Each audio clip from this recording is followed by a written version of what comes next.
Alright everyone, welcome back to the adventure mode with me, Zacargo. We are on the other side of that green portal, and one of these has spawned in. I believe this is called a Panjadrum. Yeah. Yep, it's worth about 80k materials. This thing looks beautiful, and I'm not sure if it's direct fire or if it's meant to be arc fire, but yeah, we'll have to see what it does when we unpause and it turns around. And back over here on the Sunny, we've still got our 3 hover tanks. We've downsized our RTG generation. So right now we're in this, we're in a position where we barely have enough RTG to deploy the hover tanks. We cannot move at full speed whilst operating the hover tanks. We will run out of power very, very quickly. I am hoping that we don't have to decrease the warp difficulty again. I would like to get up to 4 hover tanks, and I would like to finish the underside, at least the hull of this, and get some of the internals in place before we go up in difficulty. But I'm going to be really disappointed if we have to go down again. I don't really want to go down again, so we might lose in this zone if it's too hard. Alright, let's get into it. First fight of the day. I've released the hover tanks and I've flown my camera over here.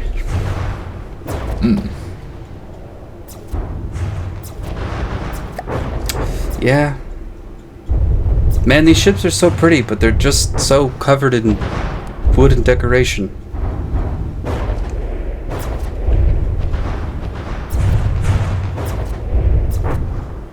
I guess I'd hate to be the guy who made something that was so pretty that just gets destroyed every time anyone sees it. I'd rather it be like pretty and occasionally win a fight. But this thing, it's like, it's got a spin block, rudder, paddle. Its main propulsion is a beautiful, gigantic paddle. And it's just gonna lose every time anyone sees it. You could make like a small boat with a single small missile launcher to just stay behind this thing. And yeah, it's so sad. I wonder if you've ever lost a fight to something like this, let me know, because I can't see it. It's so slow. And it uses crams. Look at that. Look at those sad little cram shells. They're not going to hit anything ever. Speaking of which, I had someone in the comments asking about if the flight pattern of the hover tanks was too smooth, i.e. it was too predictable, and the answer is yes, but I like it that way. So I really hate seeing something that flies bobble back and forth. There is an advantage to making it smooth, although there are 2 advantages to making it smooth.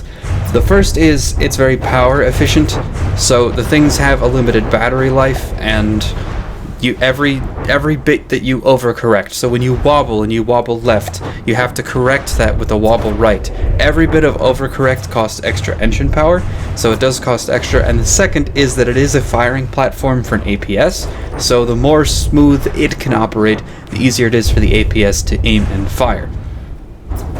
Because the turret and the mantlet of the APS constantly have to adjust to the movement of the craft as well as the enemy.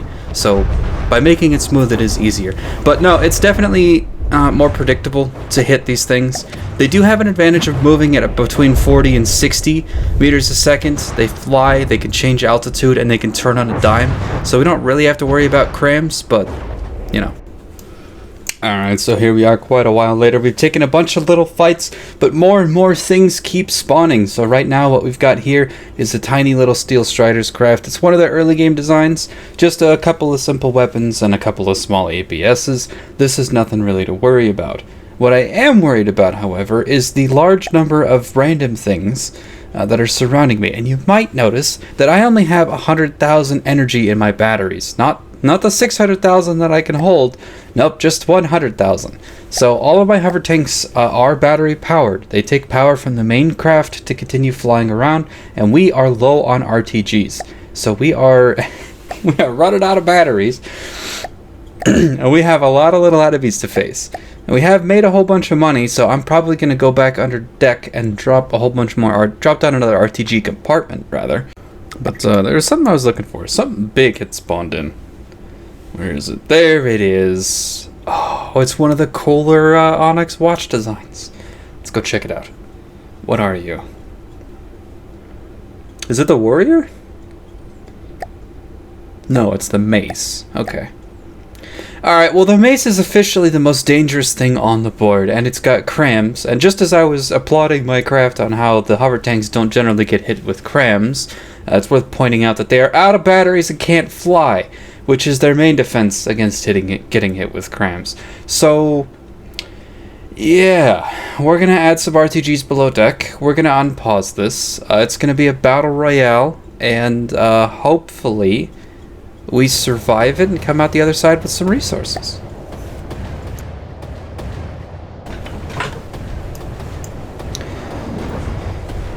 Future Zicargo here, just narrating over this. Now, what happens from this point is a really, really cool encounter, and it was kind of hard to succinctly capture in footage.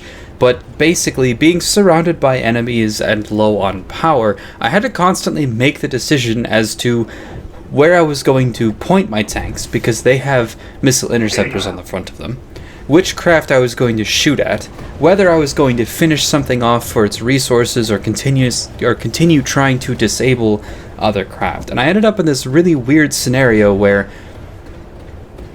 I was just constantly having to improvise amidst a field of enemies, and there was no way to capture this succinctly. So what I've done is I've put the footage on 2 times speed. We had a missile craft from the white flares harassing us. We had this tiny little lightning hoods thing being a pain in the ass. We had enough energy on our hover tanks that they could operate for a while. It's just that the longer we kept them docked, the more they got to charge. So once that white flare ship with the missile barrage went down, I no longer needed my hover tanks docked to protect against its missile volley, so then I could afford to undock them. And then after realizing that this little laser craft was just not dealing very much damage, I decided to have them refocus their attention on the mace, as the mace was definitely the most dangerous thing on the field. Now I noticed 2 things about the mace. The first is that it had some direct fire crams, and the second was that it had some mortar crams. Now the mortar crams looked rather hard to disable, but the direct fire crams should be extremely weak to the hash that my tanks are firing. So my idea here, you might notice that I'm basically charging this thing, and then it's charging me. The mortars, the closer I get to it, obviously the more dangerous those are, but I'm fast enough that I can dodge those mortars. The thing that I'm worried about is the direct fire crams. Now, I'm not fast enough to dodge those at any distance right now because I am missing most of my engine power. So what I do is I close distance on it in the hopes that my tanks will disable its primary guns, which works.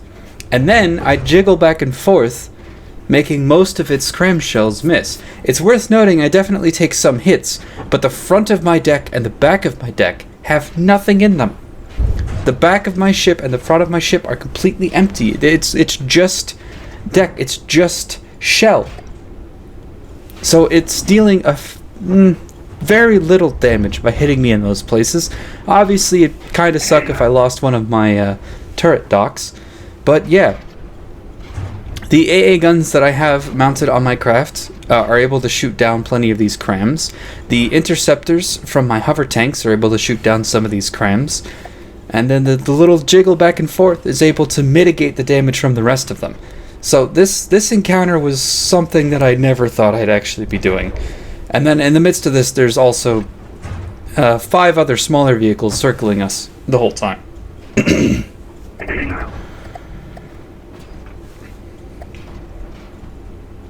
But yeah.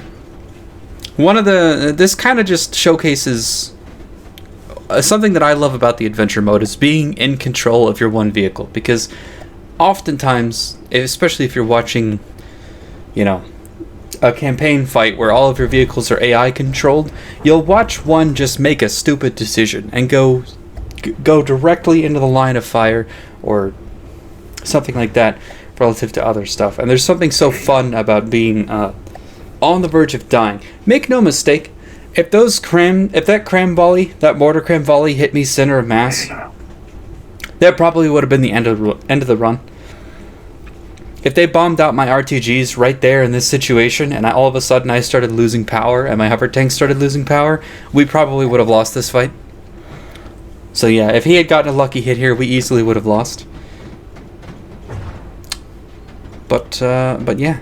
We constantly switch back and forth to whichever target is capable of dealing the most damage. And we leave our engines on as little as we have to. Right now, yeah, I'm at 100%, but I'm trying to keep moving. But yeah, a very, very interesting place. Oh man, it was a shit show of a fight.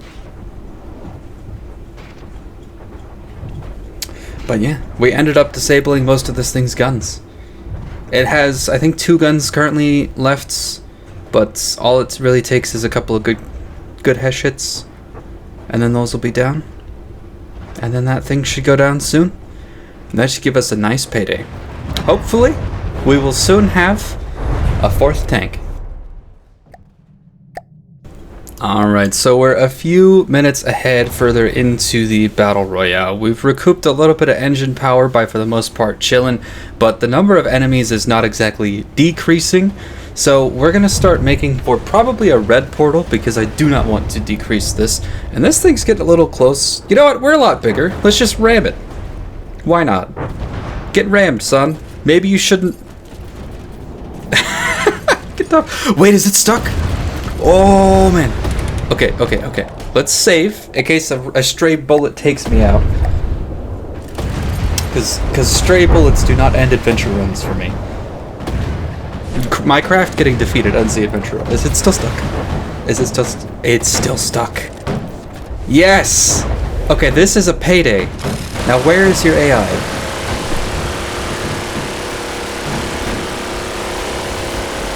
Where's your AI? Where is it? Tell me where it is. It's not talking, guys. We'll just have to find it ourselves.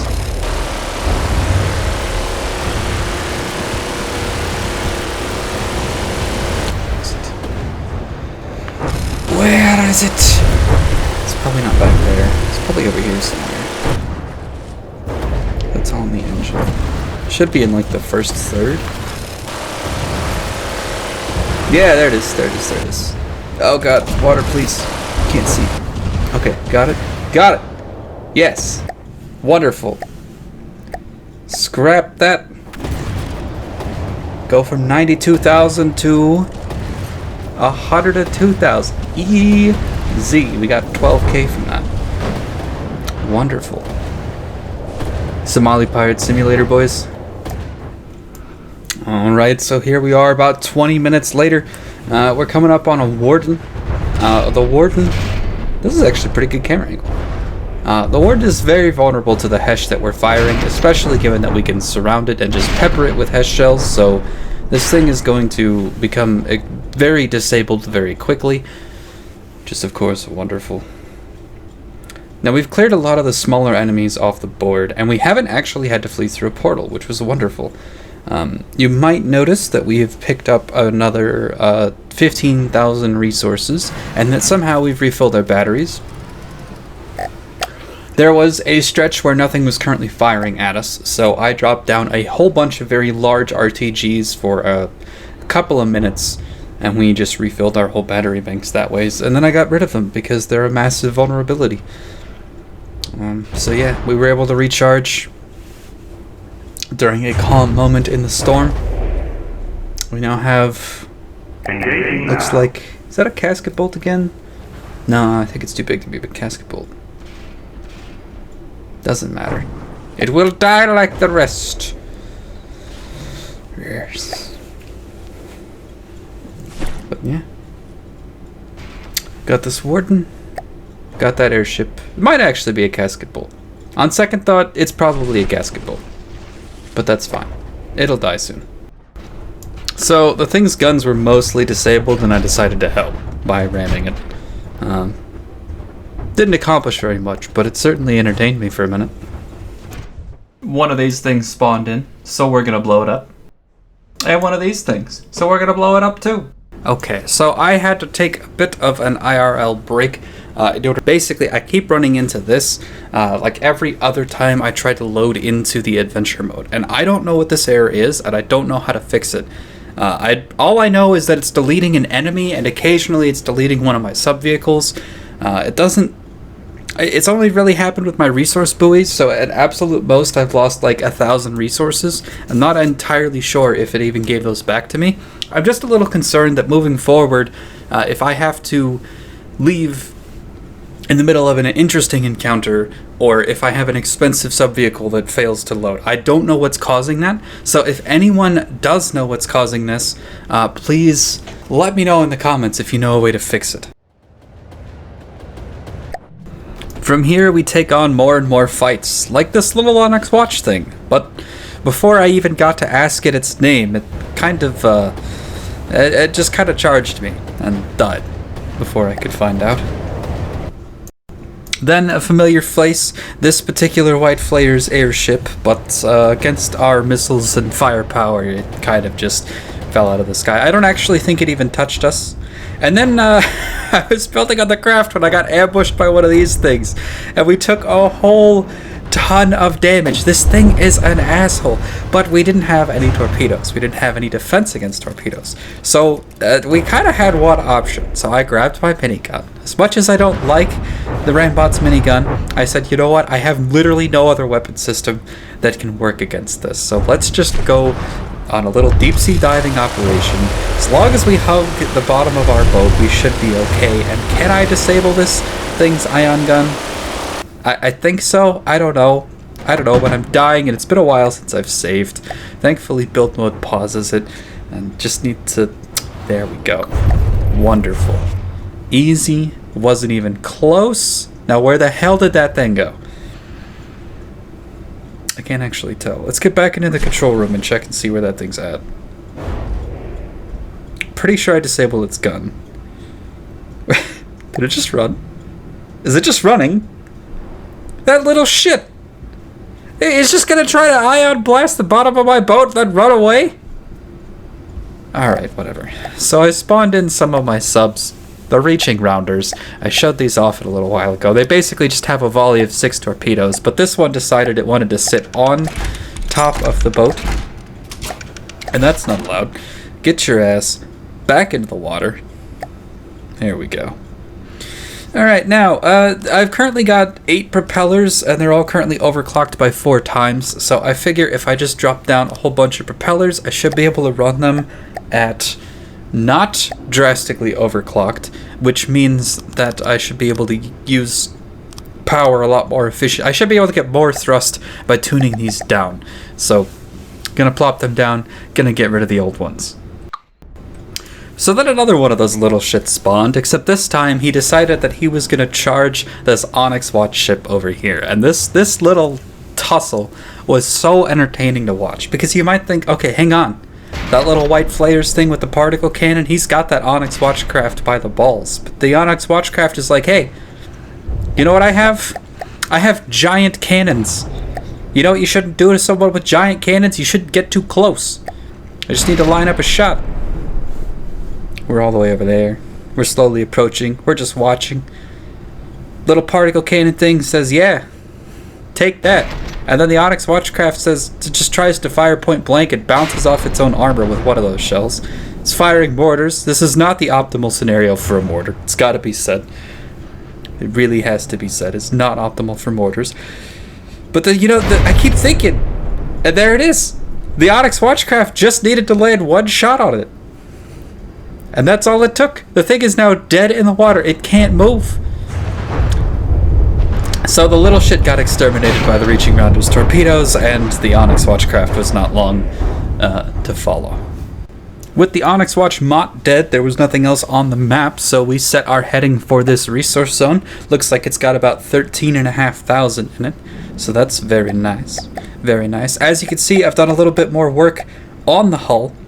I've finished up part of the deck, I've added a whole bunch to the sides, added those propellers in, and here I'm just going to go in, I'm going to add some docking stations for the submarines so that we can carry them with us, and then yeah.